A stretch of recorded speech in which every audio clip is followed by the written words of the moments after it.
Gratitude यानी thank you कहना, इसका पावर हम सभी लोग जानते ही हैं कि कैसे ग्रैटिट्यूड को अपनी लाइफ का हिस्सा बनाने से हम अपनी लाइफ को पूरी तरह से चेंज कर सकते हैं। लेकिन क्या आप जानते हो कि ग्रैटिट्यूड यानी थैंक यू से भी एक ज़्यादा पावरफुल वर्ड है इस दुनिया में, जिसे लोग मोस्टली इग्नोर ही करते हैं, लेकिन ये ग्रैटिट्यूड से कहीं ज़्यादा पावरफुल है। और बहुत से लोग तो इस शब्द के बारे में जानते भी नहीं हैं, क्योंकि ग्रैटिट्यूड में स्टिल आपकी लाइफ में रेजिस्टेंस एग्जिस्ट कर सकती है। लेकिन इस तरह से जब आप अपनी लाइफ में चलते हो और ग्रैटिट्यूड की जगह अगर आप इसको फॉलो करना स्टार्ट करते हो, तो आप इस दुनिया को सोर्स की नज़रों से देखने लगोगे, यानी प्योर अलाइनमेंट, अलाइनमेंट का सबसे हाईएस्ट फॉर्म जो कि है एप्रिसिएशन, मतलब अप्रिशिएट करना या फिर किसी चीज़ की या किसी इंसान की सच्ची तारीफ करना। अब ये मैं आपको बताता हूँ कि ये कैसे ग्रैटिट्यूड से भी ज़्यादा पावरफुल है और कैसे इसके यूज़ से आप ग्रैटिट्यूड से भी ज़्यादा रिजल्ट्स एक्सपेक्ट कर सकते हो। अकॉर्डिंग टू अब्राहम, जब आप थैंक यू कहते हो तो आपके अंदर थोड़ी बहुत रेजिस्टेंस स्टिल एग्जिस्ट करती है, जिसका मतलब ये है कि आपके अंदर एक स्ट्रगल की वाइब्रेशन एग्जिस्ट करती है।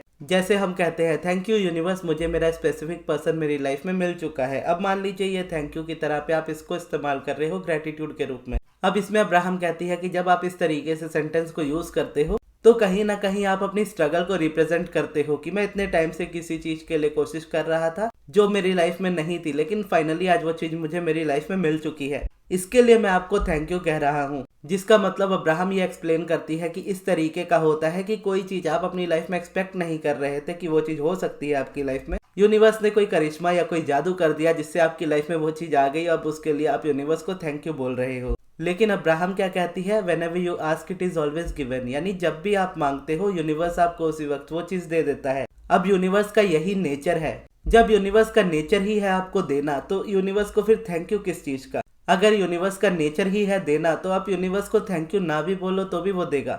अब यहाँ पर ये नहीं कहा जा रहा कि आपको ग्रेटिट्यूड छोड़ ही देना चाहिए, आपको बिल्कुल नहीं करना चाहिए। अगर आपको ग्रेटिट्यूड अच्छा लगता है तो आप डेफिनेटली कर सकते हो, लेकिन यहाँ पे जिसके बारे में बात हो रही है वो ग्रेटिट्यूड से कहीं ज्यादा पावरफुल भी है और इजी भी है। और जो फीलिंग वाली प्रॉब्लम आती है कि ग्रेटिट्यूड करते समय फीलिंग नहीं आ रही, वो प्रॉब्लम इसमें नहीं आती। और जैसे मोस्टली जैसे ये एफर्मेशन के तौर पे जैसे मैंने कहा कि थैंक यू यूनिवर्स, मुझे मेरा एसपी मिल गया है। अब मोस्टली लोग जो अपनी लाइफ में ग्रेटिट्यूड यूज करते हैं वो ज्यादातर अपनी लाइफ में एडवांस में थैंक यू यूज करते हैं, यानी कोई चीज हमारी लाइफ में नहीं आई है लेकिन हम उसको इस तरीके से अफर्म कर रहे हैं कि थैंक यू सो मच, ये चीज मुझे मिल चुकी है। अब ऐसे में होता यह है कि हम थैंक यू करते रहते हैं और एट द एंड एक्सपेक्ट करते हैं कि हमें कुछ ऐसा मिल जाए जो हमारी वाइब्रेशन से अपोजिट है। हम अपने से बाहर एक बड़ी सी पावर को देखते हैं जो कि यूनिवर्स है, जिसको अपने हिसाब से आप देख सकते हो कि उसने आपकी डिजायर को पकड़ के रखा है। जैसे पुराने जमाने में या 90s की फिल्मों में जैसा होता था कि गुंडे होते थे जो हमेशा काली पहाड़ी के पीछे बुलाते थे,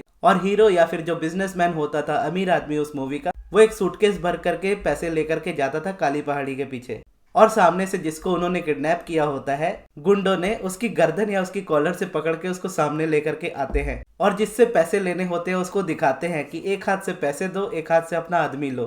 तो हम इसी तरीके से एक्सपेक्ट कर रहे होते हैं कि हम यूनिवर्स को थैंक यू बोल के वो फिरौती दे रहे हैं, वो पैसा दे रहे हैं, और यूनिवर्स ने जिसको कॉलर पकड़ के आपके एसपी को रखा है वो आपके थैंक यू सुन करके उसको छोड़ने वाला है। जैसे लॉ ऑफ अट्रैक्शन में मोस्टली मैंने भी ये नोटिस किया, आपने भी किया होगा कि जो लोग ज़्यादा ग्रेटिट्यूड करते हैं या जो लोग ज़्यादा लॉ ऑफ अट्रैक्शन को फॉलो करते हैं वो थैंक यू एक बार नहीं कम से कम 3 बार जरूर बोलते हैं। तो ये कहीं ना कहीं हमारे अंदर के डिसबिलीफ को दिखाता है कि अपने से बाहर हम किसी पावर को बहुत बड़ा मान रहे हैं जो हमें तब तक वो चीज़ नहीं देगी जब तक हम उसे थैंक यू नहीं बोलेंगे उस चीज़ के लिए। हम ये नहीं कहेंगे, यानी इस तरीके से नहीं रहेंगे कि मेरी लाइफ में जो ऑलरेडी है मैं उससे खुश हूँ, मैं शुक्रगुजार हूँ, अब लाओ मुझे दो जो मुझे चाहिए। तो अगर आपकी लाइफ में ग्रेटिट्यूड कभी काम नहीं किया, वर्क नहीं किया, तो उसका रीजन यही हो सकता है क्योंकि कोई चीज अगर इन जनरल भी हमारी लाइफ में होती है ना, तो नेचुरली हम किसी चीज के लिए थैंक यू नहीं कहते हैं, हम मोस्टली अप्रिशिएट ही करते हैं चीजों को। अब हम आते हैं अप्रिशिएशन वाले टॉपिक पे। कोई मान लीजिए आपके घर में कोई न्यू गाड़ी आने वाली है या आपके घर में कभी कोई न्यू सामान आया हो, तो आपको याद होगा कि जब न्यू बाइक या न्यू गाड़ी आपके घर में आने वाली होती है तो घर में पहले से ही उस चीज़ के पॉजिटिव एस्पेक्ट्स होने स्टार्ट हो जाते हैं कि वो चीज़ कितनी अच्छी है, वो गाड़ी कितनी अच्छी है, उसकी माइलेज कितनी है, वो कितनी अच्छी दिखती है, उसका कलर कौन सा होने वाला है, वो कितनी तेज भागती है, उसके रहने से हमारी लाइफ में क्या क्या होगा। अगर हम थैंक यू बोलते भी हैं तो अगर एज अ गिफ्ट हमें वो चीज़ मिल रही है तो हम अपने पेरेंट्स को या जो हमें गिफ्ट दे रहे हैं हम उनको थैंक यू बोलते हैं। लेकिन एक्चुअल में जो चीज़ हम वाइब्रेशनली और नेचुरली यूज़ करते हैं वो हमेशा अप्रिसिएशन ही होती है। और जब वो गाड़ी हमारी लाइफ में आ जाती है और हम उसे चलाते हैं या उस पर जब हम बैठते हैं तो हमें बहुत खुशी होती है कि कितनी अच्छी चीज़ है, कितना मज़ा आ रहा है इसमें घूमने में, कितना अच्छा लग रहा है इसे चलाने में। तो ये है जेन्युइन अप्रिसिएशन। अब यहाँ पर देखोगे ना, जैसा कहा जाता है कि हर एक सब्जेक्ट के दो साइड होते हैं, एक जो आप चाहते हो, एक जो आप नहीं चाहते हो। अब ये एग्जाम्पल के तौर पे आपने देखा कि कोई चीज़ जब हमारी लाइफ में हम चाह रहे होते हैं, जैसे कोई गाड़ी है या कार है या बाइक है, तो उसको लेकर के हमारा रिएक्शन कैसा होता है, एक अप्रिसिएशन वाला होता है। और इस वाइब्रेशन में वो चीज हमारी लाइफ में अट्रैक्ट होती है, हमारी लाइफ में मैनिफेस्ट होती है। लेकिन इसके अपोजिट क्या होता है, इसके अपोजिट हमारा क्रिटिसिज्म भी होता है, या फिर आप बोलो वरीनेस भी होती है, या बोलोगे तो जेलसी भी होती है। अपनी लाइफ में किसी चीज के ना होने की फीलिंग भी होती है, जैसे कहते हैं लैक की फीलिंग। और अप्रिसिएशन करते समय अच्छी बात यह है कि कोई चीज आपकी लाइफ में ना हो, आप तब भी उसके लिए अप्रिसिएशन कर सकते हो। ग्रेटिट्यूड के लिए तो एटलीस्ट आपको, यानी आपकी लाइफ में उस चीज का होना जरूरी है, तब आप ग्रेटिट्यूड करते हो कि हाँ मैं शुक्रगुजार हूँ क्योंकि मेरे पास ये चीज है। लेकिन जब आप अप्रिसिएशन का यूज करते हो नेचुरली, तो यहाँ पे ये होता है कि मान लीजिए आपको गाड़ी लेनी है और आप किसी गाड़ी को अपने अराउंड देखते हो जो किसी और के पास है, चाहे अनजान के पास है, चाहे आपके फ्रेंड या रिलेटिव के पास है। अब अनजान के पास अगर वो गाड़ी है तो वहां पे जो रिएक्शन होता है वो नेचुरली बहुत डिफरेंट होता है कि वाह क्या गाड़ी है, बहुत अच्छी है, मुझे भी इस तरीके की गाड़ी चाहिए। तो इस तरीके से जब हम वाइब्रेट करते हैं तो ये अप्रिसिएशन की वाइब्रेशन है। इस वाइब्रेशन में यूनिवर्स समझता है कि ये पर्सन ये चीज अपनी लाइफ में चाह रहा है। और यूनिवर्स हाँ ना में नहीं देखता, यूनिवर्स बस यही देखता है कि जिस पे आपका फोकस है वो आप चाहते हो। लेकिन जब वही चीज आपके अराउंड किसी के पास होती है कि आपके फ्रेंड ने, किसी ने वो गाड़ी खरीदी और वो गाड़ी आप अपनी लाइफ में चाहते हो, अब आपके पास दो इमोशंस आ सकते हैं अगर आप अप्रिसिएशन का इस्तेमाल नहीं करते हो। या तो आपके अंदर जेलसी आती है कि उसे कैसे मिल गया, मुझे क्यों नहीं मिला, या फिर अपनी लाइफ में उस तरीके की वाइब्रेशन आती है लैक वाली कि मुझे खुशी है उसके लिए कि उसको ये चीज मिली लेकिन मुझे क्यों नहीं मिलता। जैसे बहुत लोग बोलते हैं मुझसे ये चीज सेशंस में भी या कमेंट्स में भी कि मैं अपना पार्टनर मैनिफेस्ट कर रही हूँ और उससे मुझे शादी करनी है, लेकिन मेरे अराउंड लोगों की शादी हो जा रही है उनके पार्टनर से, लेकिन मेरी नहीं हो रही। ऐसा क्यों हो रहा है कि मैं मैनिफेस्ट कर रही हूँ अपने लिए लेकिन मैनिफेस्टेशन किसी और की हो रही है। अब इसका आंसर ये होता है कि आप जो सोचते हो यूनिवर्स आपके अराउंड उस तरीके की सिचुएशंस को क्रिएट करता है। आप मैरिज के बारे में सोच रहे हो, आप रिलेशंस के बारे में सोच रहे हो, आपके अराउंड वो चीजें होती हुई दिख रही है। जैसा मैं कहता हूँ कि यूनिवर्स में जब आप अपनी वाइब्रेशन को छोड़ते हो एक थॉट से, तो उस तरह की चीजें या उस तरह के थॉट्स और आते हैं और तब तक आते रहते हैं जब तक आप उसको इतना वाइब्रेशनली क्रिएट ना कर दो कि वो मैनिफेस्टेशन रियलिटी में बदल जाए। और जब आप इस तरीके से देखते हो कि आप कुछ मैनिफेस्ट कर रहे हो, आपके अराउंड कुछ लोग उस चीज को, सेम चीज को मैनिफेस्ट कर ले रहे हैं, तो ऐसे में आप चाहो ना चाहो आपका ध्यान उस पर्सन के, उस चीज पे जाएगा ही जाएगा, क्योंकि वो चीज आपकी लाइफ का भी एक हिस्सा है। आप भी उसी तरह की चीज अपनी लाइफ में चाह रहे हो। ऐसे में अगर आप उस पर्सन को देखकर अप्रिशिएट नहीं करते तो आप जाने अनजाने में ही या तो जेलसी फील करोगे या तो लैक फील करोगे। आप जेलसी फील करो या लैक फील करो, मोस्टली आप अनवांटेड पे टॉपिक पे फोकस्ड होंगे और ऐसे में यूनिवर्स आपको वही देगा जो आप नहीं चाहते हो। तो आपके अराउंड लोगों की शादी होती रहेगी और आप उस जगह पे लैक फील करते रह जाओगे और हमेशा ये सोचते रह जाओगे कि लोगों के साथ तो सब कुछ अच्छा हो रहा है, मेरी लाइफ में क्यों नहीं कुछ अच्छा हो रहा है। और ये बहुत फ्रस्ट्रेटिंग वाला साइकिल होता है, आपको बहुत परेशानी देती है ये चीज। और यहाँ पे ये भी नहीं कहा जा रहा कि आपको जबरदस्ती किसी को अप्रिशिएट करना है, आपको जबरदस्ती किसी को अच्छा बोलने की जरूरत नहीं है। आप मान लीजिए किसी पर्सन को नहीं पसंद करते तो ये नहीं कहा जाएगा आपसे कि आप जबरदस्ती उसको अच्छा बोलना स्टार्ट कर दो। आपके अराउंड हर तरह की चीजें होती है, अच्छी भी होती है, बुरी भी होती है। आपको बस हर चीज के अच्छे साइड को देखना आना चाहिए। और इसी तरीके से एक्चुअल में आप अप्रिसिएशन की प्रैक्टिस करते हो कि आप जिनके भी अराउंड रहना चाहते हो, चाहे वो आपके फ्रेंड हो, चाहे वो आपके रिलेटिव्स हो, चाहे वो आपके पार्टनर हो, अगर आप उनके साथ जेन्युइनली रहना चाहते हो अपनी लाइफ में तो सिर्फ उनके पॉजिटिव साइड पे फोकस करो, सिर्फ उनको अप्रिशिएट करो। यानी यहाँ पे आपको मैनिफेस्टेशन करने वाली बात नहीं आ रही, आप यहाँ पे कुछ मैनिफेस्ट नहीं कर रहे, लेकिन स्टिल आपकी लाइफ में सब कुछ मैनिफेस्ट होगा। आप बस यूनिवर्स को अपनी अटेंशन से बताओगे कि मुझे इस तरह की चीजें और हमारी लाइफ में चाहिए। जैसे अगर आप लैक पे फोकस कर रहे थे कि ये चीज उनकी लाइफ में हो रही, मेरी में क्यों नहीं हो रही, तो यूनिवर्स आपकी लाइफ में वैसी ही सिचुएशन आपको देता जाएगा जहां पर लोगों की अच्छाई होगी, लोगों की लाइफ में सब कुछ होगा, आपके पास नहीं होगा। तो उसी तरीके से जब आप किसी को देखो, यानी अपने अराउंड लोगों को देखो जो आपके फ्रेंड है, रिलेटिव है या फैमिली है, जब आप उनको देखते हो तो उनका बस अप्रिसिएशन वाला साइड एक्सपेक्ट करो या वही साइड देखना स्टार्ट करो कि ये इंसान बहुत अच्छा है, या मेरे फैमिली वाले बहुत अच्छे हैं, मेरे पापा बहुत अच्छे हैं, या मेरी मम्मी बहुत अच्छी है, मेरे फ्रेंड्स बहुत अच्छे हैं, या उनमें ये क्वालिटीज़ है, या मेरी पार्टनर दिखने में अच्छी है, इस इंसान का बिहेवियर बहुत अच्छा है, या किसी पर्सन से आप इंडिविजुअली मिलते भी हो, भले अनजान हो लेकिन पहली बार भी अगर बात हो रही है तो उसमें भी ये नोटिस करो कि क्या अच्छा है। यानी हमेशा अपना फोकस ऐसा रखो कि कहीं भी आप देखो दुनिया में, कोई भी टॉपिक पे आप देखो इस दुनिया में, हमेशा ये देखो कि क्या अच्छा है उसमें।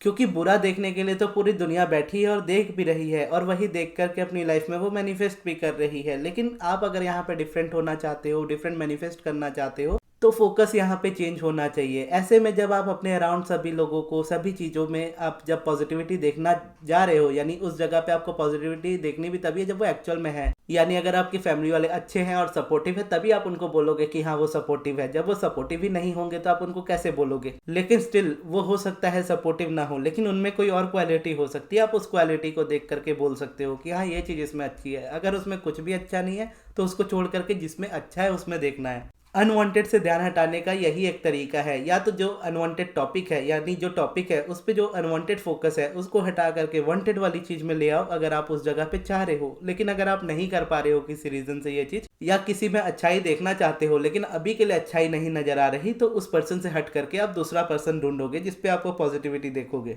अपना शहर पसंद नहीं है तो कोई और शहर जहां आप जाना चाहते हो उसके बारे में आप पॉजिटिविटी ढूंढोगे, उसको अप्रिशिएट करोगे। कहीं मान लीजिए आप घूमने गए हो, अपने मान लीजिए आप मॉल गए हो। अब मॉल में क्या होता है कि डेकोरेशंस होती है, जैसे न्यू ईयर चल रहा है तो न्यू ईयर के हिसाब से वहाँ डेकोरेशंस होगी। तो अगर आप वहाँ पर जाओ और वहाँ की डेकोरेशंस को ही अगर आप अप्रिशिएट करो अपनी लाइफ में कि मुझे ये डेकोरेशंस बहुत पसंद आ रही है, यहाँ पे कितना अच्छा क्रिसमस ट्री लगा है, यहाँ पे कितनी अच्छी डेकोरेशंस हुई है, कितने अच्छे तरीके से इसको सजाया गया है, किसको ये कॉन्ट्रैक्ट मिला होगा, जिसको ये कॉन्ट्रैक्ट मिला होगा उसने बहुत अच्छे से ये काम किया है, मुझे बहुत अच्छी लग रही है ये जगह इस तरीके से। तो जाने अनजाने में हमारा माइंड कुछ ना कुछ सोचता है, किसी ना किसी टॉपिक के बारे में सोचता है। तो जब भी वो सोचता है तो सोच करके कुछ वाइब्रेशन एक्टिवेट करता है, और वाइब्रेशन जब एक्टिवेट करता है या तो वो वांटेड साइड में लेकर के जाता है या तो अनवांटेड में लेकर के जाता है। जब आप कॉन्शियसली नहीं होते हो और अनजाने में ही कुछ ना कुछ सोचते जा रहे हो तो चांसेस सबसे ज़्यादा इस चीज़ के है कि आप अनवांटेड चीज़ पे ज़्यादा फोकस्ड होंगे, आप उस बारे में ज़्यादा बात कर रहे होंगे जो आपको नहीं चाहिए। लेकिन भले ही आप इतनी छोटी सी ही किसी चीज़ को देख रहे हो जिसका आपका मैनिफेस्टेशन से कोई लेना देना नहीं है, यानी डेकोरेशन अच्छी है उसका आपसे या आपकी लाइफ से कोई लेना देना नहीं है। आप जैसे सौरभ जोशी के ब्लॉग अगर आप देखते हो तो रिसेंटली उसकी शादी हुई थी, डेकोरेशन से मुझे याद आ गया। अब मेहंदी थी शायद उसकी, तो जिसमें डांस हो रहा था, डांस करते करते जो उसकी पार्टनर है वो बेचारी घूमते घूमते गिर गई। अब गिर गई, उसके बाद उठ करके बैठी थी सौरभ जोशी के साथ में और बता रही थी कि कितना कुछ हो गया, मैं गिर भी गई, मेरे हाथ में चोट लग गई, ऐसा हो गया। दूसरी तरफ सौरभ जोशी ने क्या किया, कैमरा लिया, दूसरी तरफ घुमा करके कहा देखो पीछे डेकोरेशन कितनी अच्छी है। अब उस चीज़ को लेकर के लोगों ने बहुत मजाक भी उड़ाया, कई लोग बहुत खुश हुए, एंजॉय किया किसी ने, तो कई लोग बहुत क्रिटिसाइज भी किए उसको लेकर के। अब यहाँ पर भी अगर आप देखोगे ना तो दो तरह की ही चीज़ें और दो तरह के ही लोग आपको मिलेंगे। अब लोगों ने उसको क्रिटिसाइज किया या उसको बहुत कुछ बुरा भला बोला, लेकिन उससे उसकी लाइफ में तो कोई इफेक्ट नहीं हुआ। उसने वापस से उसी चीज़ को एक इस तरीके से देखा कि हाँ लोग ये चीज़ मेरी लाइफ में देखना पसंद कर रहे हैं, या इससे रिलेटेड मीम्स वो देख रहे हैं, इससे रिलेटेड वो न्यूज़ देख रहे हैं अपनी लाइफ में। तो उसने क्या किया, वापस से उस चीज़ को इंक्लूड करना स्टार्ट कर दिया अपनी लाइफ की स्टोरी में। जैसे वो नेक्स्ट व्लॉग्स में उसने इस तरीके से डाला था कि डेकोरेशन बहुत अच्छी है, यानी उसने वो टाइटल का ही यूज़ कर लिया। अब यहाँ पर भी अगर आप देखोगे तो वो पर्सन जो अपनी लाइफ में अपने करियर पे फोकस्ड है, उसने इस जगह पे कैसे उस चीज़ को भी अप्रिशिएशन के तौर पे लिया कि ये अच्छा है, इस पे लोगों का ध्यान जा रहा है तो इसको उठा करके ही टाइटल बना दो और लोगों को देखने दो। अब उस जगह पे जो इंजॉय करने वाले हैं वो लोग इंजॉय कर रहे हैं उस चीज़ को एज अ मीम देख करके, या एज अ जस्ट एक खुशी के लिए देख रहे हैं, इंजॉय कर रहे हैं। और दूसरी तरफ वैसे भी है जो लोग बहुत गुस्सा हो रहे हैं उस चीज़ को देख करके। लेकिन किसको क्या फ़र्क पड़ता है इस चीज़ से, जस्ट यहाँ पे देखोगे तो नज़रिए वाली बात आ जाती है। ठीक उसी तरीके से हमारी लाइफ होती है कि हमारे अराउंड ही बहुत सारी चीज़ें हैं, भले उसका हमारी मैनिफेस्टेशन से कोई लेना देना ना हो, लेकिन जिस भी जगह पे हमारा फोकस जाता है हम उस तरह के इंसान बनते चले जाते हैं। अगर हम कंप्लेंट्स पे फोकस करते जाएंगे तो भले उस कंप्लेंट का, जिसको लेकर के हम कंप्लेंट कर रहे हैं, उसका हमारी लाइफ से कोई लेना देना नहीं है, लेकिन कंप्लेंट्स हमारी लाइफ में और कंप्लेंट्स को अट्रैक्ट करेगी। हम जितना ज़्यादा कंप्लेंट्स पे फोकस करेंगे, यूनिवर्स हमारी लाइफ में उस तरीके की चीज़ों को और ऐड करता जाएगा जिसके लिए हम और कंप्लेन करें। अगर हम अप्रिशिएशन वाली चीज़ें देखेंगे, अगर हम इंजॉयमेंट वाली चीज़ें देखेंगे, तो जिससे भले मेरी मैनिफेस्टेशन का कोई लेना देना नहीं, लेकिन मैं इंजॉयमेंट के लिए उस चीज़ को देख रहा हूँ और इंजॉय कर रहा हूँ, तो यूनिवर्स को पता चलेगा मेरी इंजॉयमेंट या अच्छी वाली फीलिंग की वाइब्रेशन से कि ये इंसान अपनी लाइफ में खुश रहना चाहता है, इंजॉयमेंट वाली लाइफ चाहता है, तो यूनिवर्स मुझे उस तरह की चीजें मेरी लाइफ में देगा जिससे मुझे और भी इंजॉयमेंट मेरी लाइफ में मिले। और मुझे सिर्फ वीडियोस देखने में इंजॉयमेंट नहीं मिलता, मुझे बनाने में भी वीडियोस इंजॉयमेंट मिलता है, मुझे मेरी लाइफ में भी इंजॉयमेंट मिलता है, काम में भी मिलता है, मनी में भी मिलता है। तो इन शॉर्ट वो चीजें सारी लाइफ में यानी पूरी लाइफ में सारी चीजों में वो चीज इफेक्ट आपकी लाइफ में डालेगी। तो इसीलिए दुनिया के हिसाब से मत चलो, अपने हिसाब से चलो, या बोलो सोर्स के हिसाब से चलो, जिस तरीके से यूनिवर्स इस दुनिया को देखता है। या सिंपल शब्दों में बोलो तो इस दुनिया को अलाइनमेंट की नजरों से देखो। आपको कोई भी चीज इरिटेटिंग नहीं लगेगी, आपको हमेशा हंसी आएगी उन चीजों को लेकर के। तो इसीलिए अप्रिसिएशन अपनी लाइफ में जरूर ऐड करो, जिससे आपकी लाइफ में फन और एंजॉयमेंट और ज़्यादा बढ़ जाए, आपकी लाइफ में मज़े और ज़्यादा बढ़ जाए। और अगर आप अपनी लाइफ में और ज़्यादा फन और मज़े बढ़ाना चाहते हो तो मेडिटेशन भी जरूर आप अपनी लाइफ में ऐड कर लीजिए। और क्यों मेडिटेशन को ऐड करना चाहिए और ये आप जानना चाहते हो तो ये वीडियो देखिएगा जो अभी आपके स्क्रीन पे आ रही है। तो ये थी हमारी आज की वीडियो। आपको ये वीडियो कैसी लगी कमेंट्स में जरूर बताइएगा, और इस वीडियो को यहाँ तक देखने के लिए बहुत बहुत धन्यवाद।